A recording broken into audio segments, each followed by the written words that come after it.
Hello, this is a case study for Uber's self-driving vehicle failure. This is done for SEM 521 Systems Engineering. My name is Ian Drangy. This is presented to Professor James Eastham, and today's date is December 5th, 2018.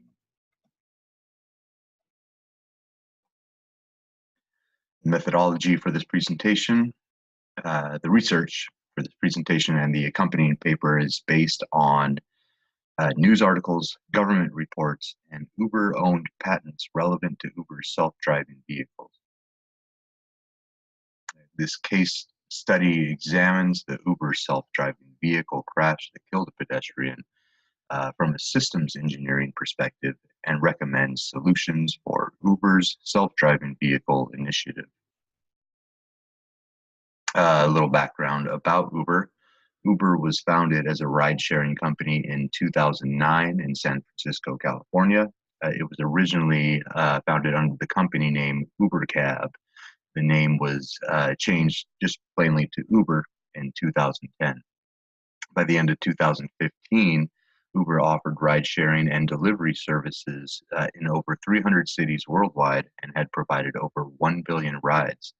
An important note, because it's most relevant to what we're getting into, in September 2016, Uber launched the first ever self-driving vehicle public pilot in Pittsburgh, Pennsylvania. Self-driving cars were offered optionally at the rider's request. They weren't forced to take a ride with an autonomous vehicle, just purely as an option for the Uber customer. And as of December 2017, Uber's self-driving vehicle fleet had driven a cumulative 2 million miles. The Uber self-driving vehicle death at 9:58 p.m. on March 18th, 2018, Elaine Herzberg was struck and killed by a self-driving car operated by Uber while crossing northbound Mill Plain Avenue in Tempe, Arizona. The vehicle was traveling in a northwest direction, as indicated by the image on the right. The pedestrian traveled perpendicularly in a northeast direction. The collision occurred in the rightmost northbound lane, and this was the first case of a human fatality ever caused by an autonomous vehicle.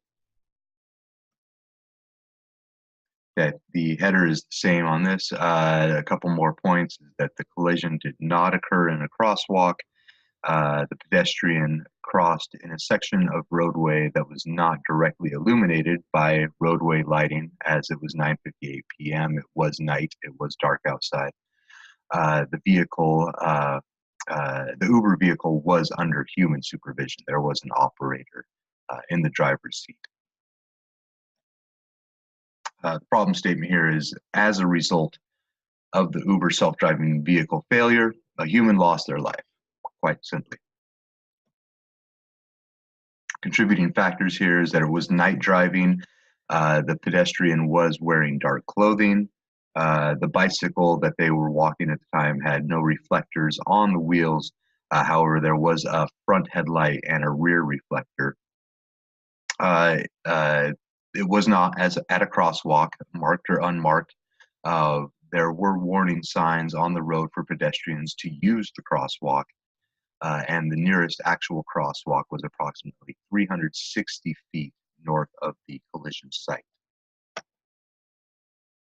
According to Uber, emergency braking maneuvers are not enabled while the vehicle is under computer control, as was the case here, to reduce the potential for erratic vehicle behavior. The vehicle operator is relied on to intervene and take action. The system is not designed to alert the operator, so we have some contributing problems here in this system. The human supervisor happened to be streaming Hulu videos on her phone at the time leading to the crash. The human supervisor showed no signs of impairment, however, by the Tempe Police Department. About this system here, it was a Volvo XC90 SUV as pictured on the right. This model of car does have factory-equipped advanced driver assistance systems. However, it was disabled by Uber for their testing of their own system. The camera was modified to be equipped with 10 total camera views. It had radar, it had LiDAR, navigation sensors, and also a computing and data storage unit. This quote here from the National Transportation Safety Board.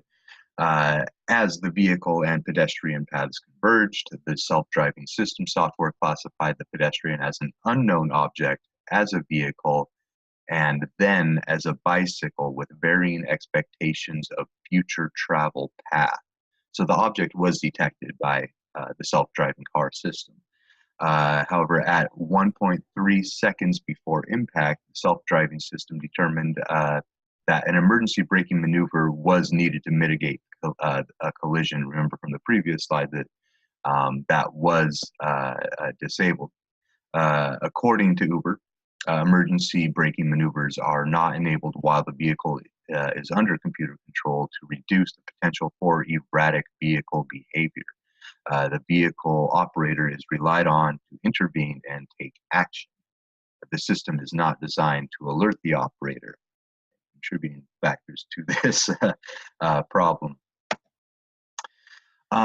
Now, this is just a block diagram from Uber's patent for a collision avoidance systems.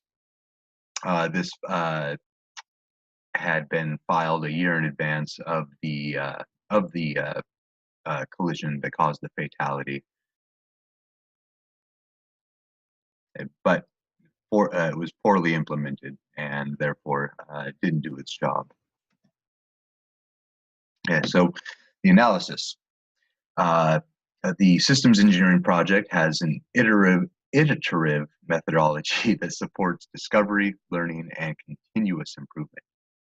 Applying systems engineering throughout the Uber test vehicle's life cycle would have mitigated the safety engineering and risk management issues leading to the crash that killed the pedestrian. On the right, we have a infographic, and a lot of this relates to kind of the lower and right side, the stakeholders being prospective customers in the future, software and hardware engineering, and operations, maintenance and servicing, including the operators of the driver, the vehicle, supervisor of the self-driving vehicle. Okay, so in the systems engineering plan, we will take a look at reviews during the system lifecycle, safety engineering, and risk management. In the life cycle, the Uber self-driving test vehicle had gone too far in its life cycle without proper reviews. You see the red circle of the deployment phase under the operations period, where this vehicle was out in the wild and presented big safety risks. In actuality, we should really been in the system specification phase as we reviewed that these systems weren't put together very well, if you will, that alerts were disabled for the human supervisor to pay attention and be attentive to hazards, obstacles in the road. So going into safety engineering, quoted by quite simply is that the objective is ideally to be accident-free, and quite literally, we weren't accident-free. And despite having system safety mechanisms aboard the vehicle, Uber failed to verify and validate system safety requirements. Regarding risk management, Traditionally, risk has been defined as the likelihood of an event occurring coupled with a negative consequence of the event occurring. In other words, a risk is a potential problem, something to be avoided if possible, or its likelihood and or consequences reduced if not. I think we'd like to go for full avoidance in this case as far as hazards and risks on the road. Uber failed to implement a full risk assessment, hence negative consequences occurred. Um, a recommendation here is develop a systems engineering plan that accounts more of the stakeholders. And that includes software, hardware engineering, designing these systems, and get into a machine learning and training the vehicles for a longer period of time, developing stricter specifications there. Operations, maintenance, and servicing.